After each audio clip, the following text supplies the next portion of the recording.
Mortals, I made you. And this is how you repay me. Chaos was a top 10 Netflix show. 20 million people watched it. Netflix canceled it anyway. When the creator asked why, there was no number she could point to. No data she was allowed to see. Netflix runs 2 sets of books.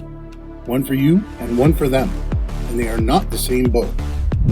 In 2020, Netflix announced that The Witcher had reached 76 million households. The press treated it like a confirmation of a cultural phenomenon. It became the shorthand for what a streaming hit looked like. There was one problem. The number was built on a definition of view that no one else in the industry used. The old industry standard, the one that had governed television for decades, defined a view as watching at least 70% of a title. You had to actually watch the thing. In October 2019, Netflix quietly changed its definition to 2 minutes. 2 minutes of playback on any device counted as a full view.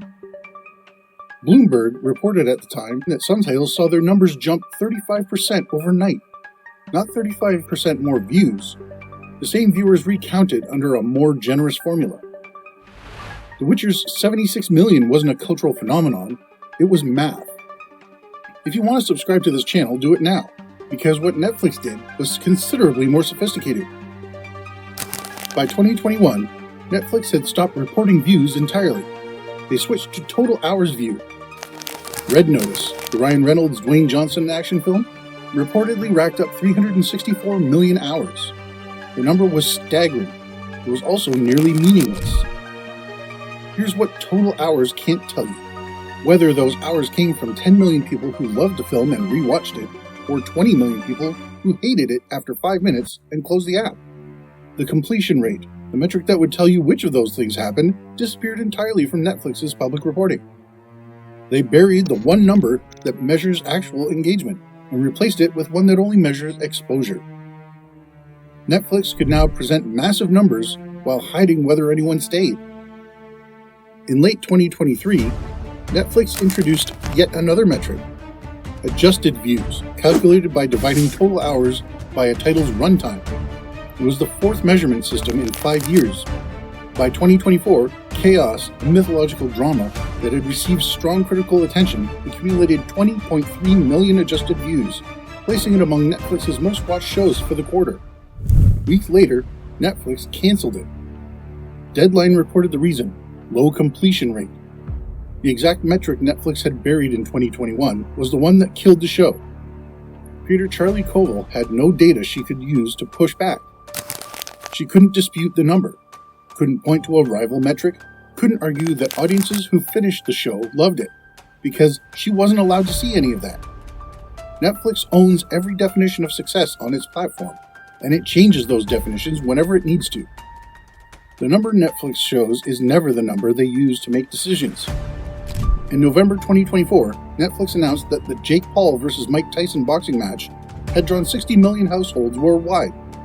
Mike Mulvihill, the head of strategy and analytics at Fox Sports, responded publicly in Variety.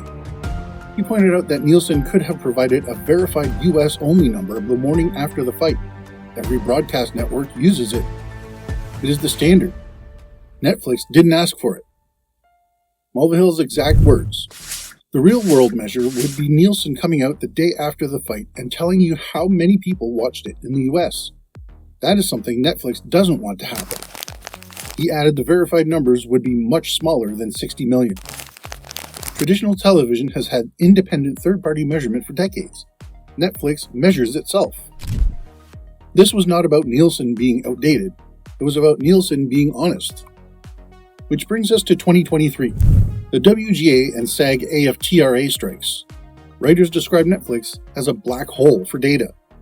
Under the old broadcast model, residuals were tied to public, auditable Nielsen ratings. A hit show generated more pay, and everyone could see the same numbers. Netflix operates on flat fees. Writers had no visibility into completion data. They had no way of knowing whether 1 million or 100 million people finished watching their show. The financial stakes of that gap are not abstract. The strike ended with Netflix agreeing to share data with the guilds. 6 staff members aggregated figures, everything confidential. Individual writers still cannot see how their work performed. By late 2024, it was just creators making these complaints. Axios reported that advertisers, the companies paying Netflix directly for access to its audience, were openly frustrated with the same black box. They were buying space on a platform that wouldn't verify its own numbers. The number Netflix shows the public is never the number they use to pay creators. Netflix built this number system for a reason, and you're living inside the business model it was designed to protect.